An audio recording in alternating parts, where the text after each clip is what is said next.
Alors, bonjour mes chers élèves, j'espère que vous allez bien.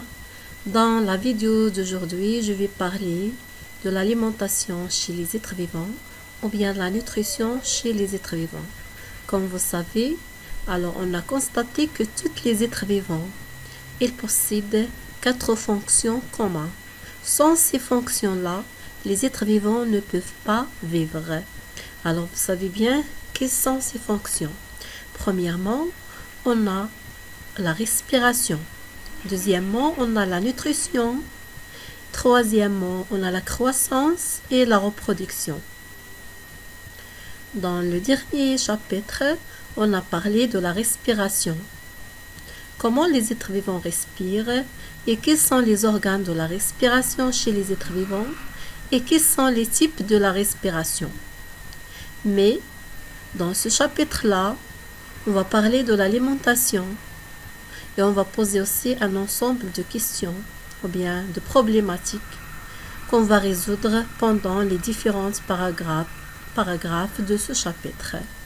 L'année prochaine, vous aurez l'occasion de parler de la reproduction et aussi de la croissance chez les êtres vivants. Alors, s'il vous plaît, le chapitre qui nous intéresse, c'est l'alimentation chez les êtres vivants, ou bien التغذية عند الكائنات الحية. Alors, comme vous savez, tous les êtres vivants, ils se nourrissent. Alors, l'homme, il se nourrit. Les plantes aussi se nourrissent. Les animaux se nourrissent. Alors, point d'interrogation. Est-ce que tous les êtres vivants ils se nourrissent sur les mêmes nutriments? Bien sûr que non. Alors, est-ce que les plantes se nourrissent de la même façon que les animaux? Alors, bien sûr non. Alors, pour cela, on va poser un ensemble de questions. Avant de poser ces questions-là, je vous propose cette introduction. Tous les êtres vivants se nourrissent pour survivre. Le régime alimentaire, ça veut dire quoi le régime alimentaire? Le régime alimentaire est l'ensemble des aliments consommés par un être vivant. النظام الغذائي ومجموعة من الأغذية التي يستهلكها الكائن الحي. Les êtres vivants n'ont pas le même régime alimentaire. Alors, à partir de cette introduction, on va poser une question. Quels sont les différents types de régimes alimentaires qu'on a dans la nature? Alors, quels sont les différents types de régimes alimentaires? Quels sont les organes et les structures caractéristiques de chaque régime alimentaire? Alors, comme vous savez, on a déjà expliqué ça avant. Par exemple, lorsqu'on a pris par exemple la vache. La vache, c'est un animal qui mange ou bien qui consomme seulement l'herbe et les plantes ou bien les aliments d'origine végétale. Pour cela, on dit que la vache elle a un régime alimentaire herbivore. Alors voilà le premier régime alimentaire, c'est le régime herbivore. Le deuxième type de régime alimentaire, prenons par exemple le lion. Le lion, est-ce qu'il est capable de consommer la nourriture comme l'homme? Ça veut dire du nutriment, comme la vache par exemple. Est-ce qu'il mange l'herbe? Non, mais il ne consomme que des aliments d'origine animale. Ça veut dire que de la viande. Pour cela, on dit que le régime alimentaire chez le lion, c'est un régime carnivore. Voilà le deuxième type de régime alimentaire. Mais prenons l'alimentation chez l'homme. Est-ce que l'homme, il ne mange que de la viande? Est-ce que l'homme, il ne mange que de l'herbe? Non, mais l'homme, il est capable de consommer une alimentation qui est très diversifiée. Ça veut dire des aliments d'origine animale et aussi d'origine végétale. الإنسان قادر على استهلاك أغذية متنوعة ذات أصل حيواني وذات أصل نباتي. لهذا يصنف نظامه الغذائي من النظام الغذائي القارس. Pour cela, on dit que le régime alimentaire chez l'homme, c'est un régime omnivore. Très bien. Alors, je répète, les 3 types de régimes alimentaires qui existent. On a les herbivores, ou bien le régime alimentaire herbivore, le régime alimentaire carnivore et le régime alimentaire omnivore. Maintenant, s'il vous plaît, une autre question. Comment on va distinguer entre les 3 types de régimes alimentaires? Ou bien, quelles sont les caractéristiques de chaque régime alimentaire? Alors, on va commencer par le régime omnivore chez l'homme.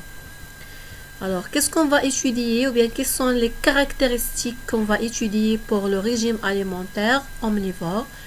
Exemple, l'homme. Le premier caractère, ou bien d'une autre manière, on va étudier les structures qui interviennent dans l'alimentation. Alors, quelles sont les structures qui participent dans l'alimentation chez l'homme? Alors, la première structure, le premier organe, c'est la bouche. Oui ou non? Alors, la bouche, ça veut dire, si je parle de la bouche, ça veut dire la mâchoire, notre mâchoire et aussi les dents.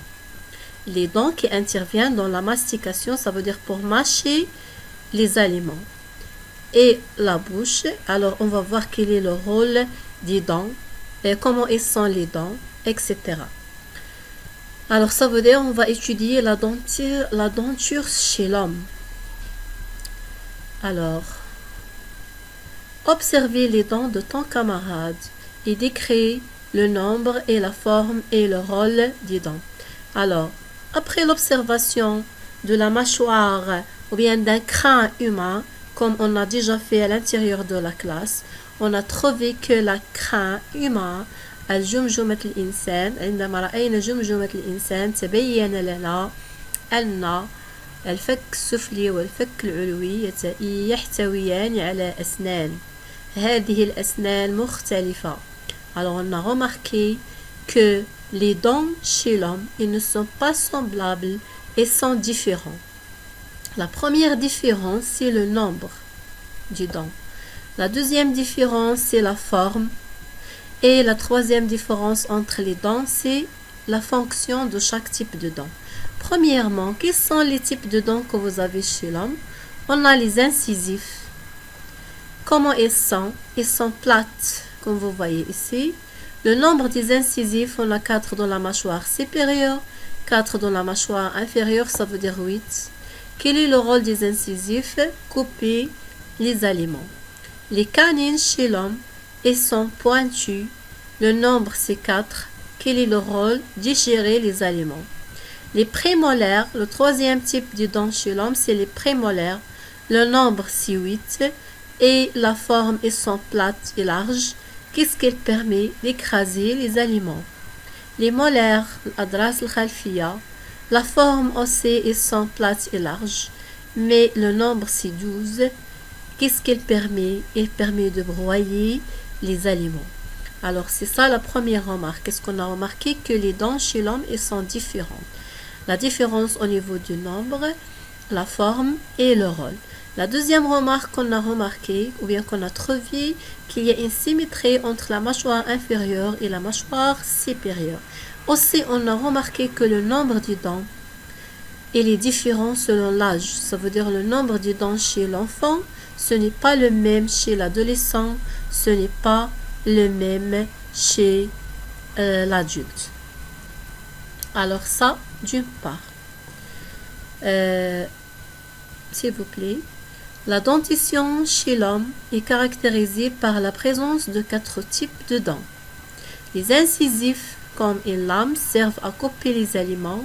Les canines pointues servent à déchirer les aliments. Les prémolaires plates servent à broyer les aliments. Les molaires larges, plates, servent à broyer aussi les aliments. Alors, s'il vous plaît, on sait qu'est-ce qu'on a comparé ou bien qu'est-ce qu'on a étudié chez l'homme. On a étudié ce qu'on appelle la condyle d'articulation, comme vous voyez ici. Alors, voilà la condyle d'articulation. Où se trouve la condyle, ou bien le condyle, pardon. Le condyle d'articulation, où se trouve? C'est une partie de la mâchoire inférieure. C'est un os qui existe dans la partie supérieure de la mâchoire inférieure. Qu'est-ce qu'on a trouvé? On a trouvé que la forme de condyle d'articulation est circulaire, ce qui permet à la mâchoire de se déplacer dans toutes les directions pendant la mastication. Alors voilà la deuxième caractéristique chez l'homme, c'est que le condyle d'articulation est circulaire, il a une forme circulaire. Alors cette forme-là, qu'est-ce qu'elle permet? Qu'est-ce qu'elle permet? Elle permet aux mâchoires inférieures de se déplacer dans toutes les directions pendant la mastication. الخاصية الثانية التي لاحظناها عند الإنسان هي شكل لقمة المفصل. شكلها كروية الشكل مما يمكن الفك السفلي من الحركة في جميع الاتجاهات أثناء عملية المضغ. Très bien. Alors, après qu'on a parlé de la denture chez l'homme et aussi de la forme de condyle d'articulation, alors s'il vous plaît, maintenant on va parler d'une autre caractéristique, ou bien ce qu'on appelle la formule dentaire chez l'homme. Ça veut dire quoi la formule dentaire chez l'homme, ou bien Serracinia? C'est une fraction, ou bien c'est le nombre de chaque type de dent sur la demi-mâchoire supérieure divisé sur le nombre de dents dans la demi-mâchoire inférieure. Il s'écrit sous forme de fraction, comme vous voyez, comme dans les mathématiques. La formule dentaire égale XE, ça veut dire le nombre des incisifs, plus le nombre de canines, plus le nombre des prémolaires, plus le nombre des molaires, bien sûr, ou dans la demi-mâchoire supérieure, divisé sur le nombre des incisifs, plus le nombre des canines, plus le nombre des prémolaires, plus le nombre des molaires, bien sûr toujours dans la demi-mâchoire, mais cette fois-ci inférieure. الصيغة السنية هي عدد كسري بسطه نصف عدد أسنان الفك العلوي مقسم على نصف عدد أسنان الفك السفلي. Très bien. Alors on a déjà fait un exemple.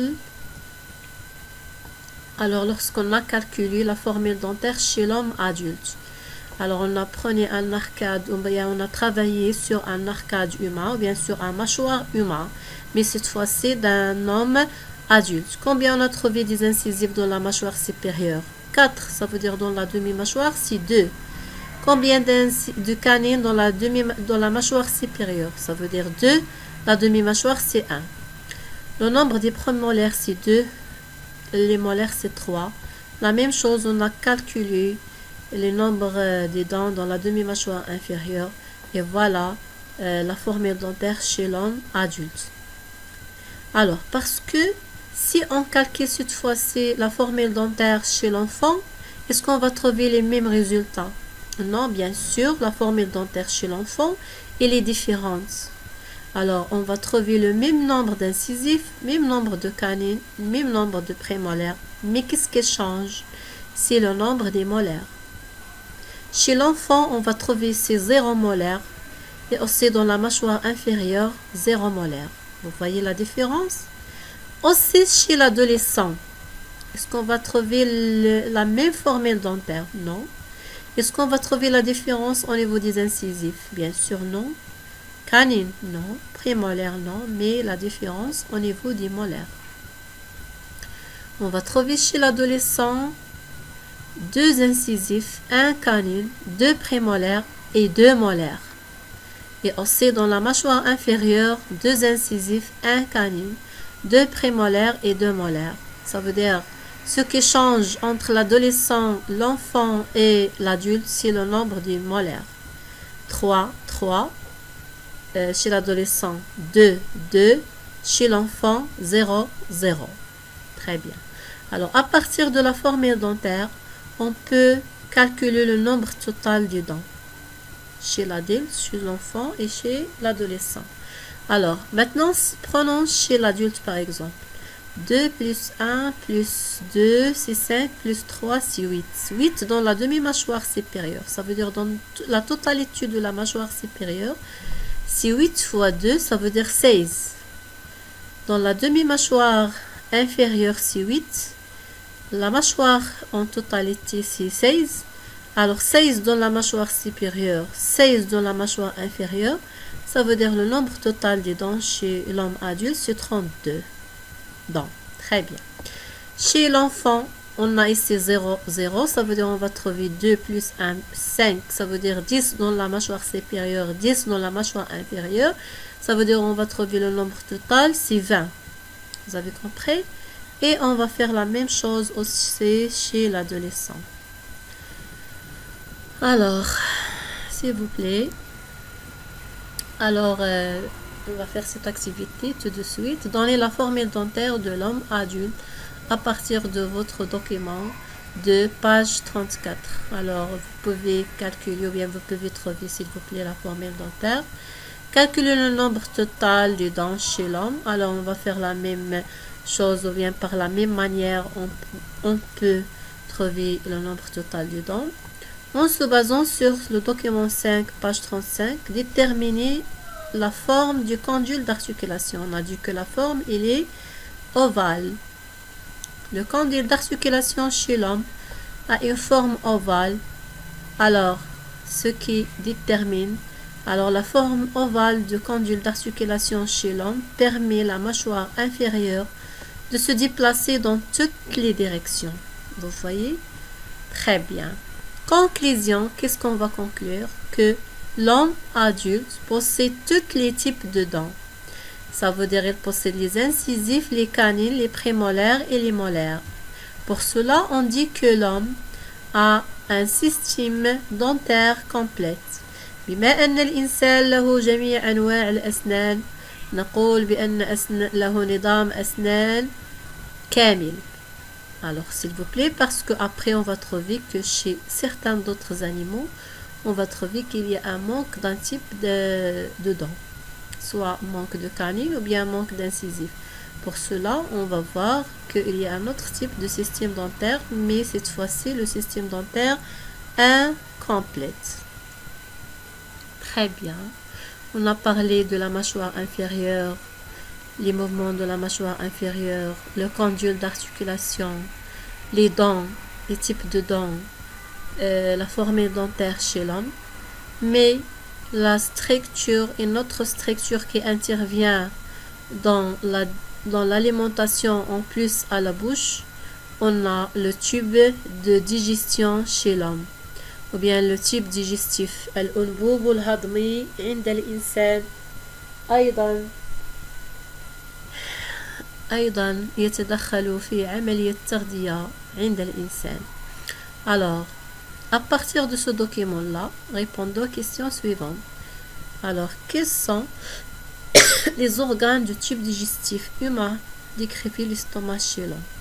Alors, les organes du tube digestif chez l'homme, après la bouche, et les glandes salivaires. Ça veut dire quoi les glandes salivaires? Dans la bouche, on a des glandes, des petits organes qui s'appellent les glandes salivaires. الغدد اللعابية.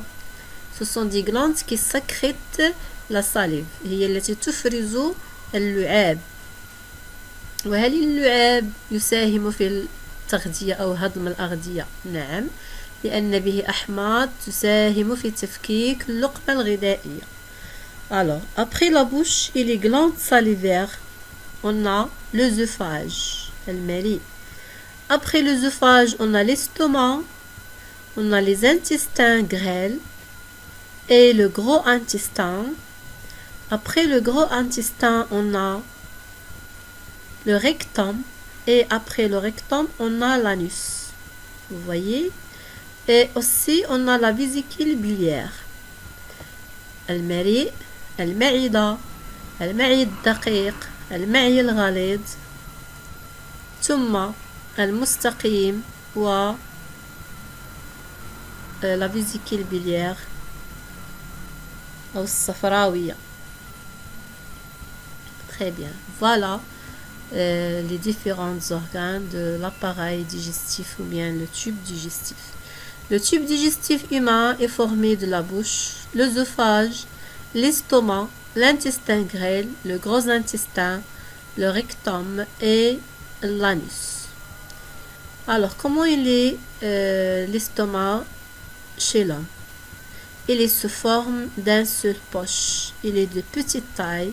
Il se forme d'un seul poche. Parce qu'on va voir après que chez d'autres animaux, l'estomac il est de grande taille et il est divisé en plusieurs poches. Mais chez l'homme, la taille il est moyen ou bien de petite taille. Il est formé d'un seul poche. معدة صغيرة وتحتوي على جيب واحد. Vous voyez? Très bien. L'homme possède un tube digestif long avec un estomac avec de petites tailles, une seule poche. Très bien. Alors, la prochaine fois, on va voir, on va étudier les autres types de régime alimentaire. Ça veut dire le régime herbivore et le régime carnivore. Mais on va arrêter à ce niveau-là. Au revoir. Merci pour votre attention et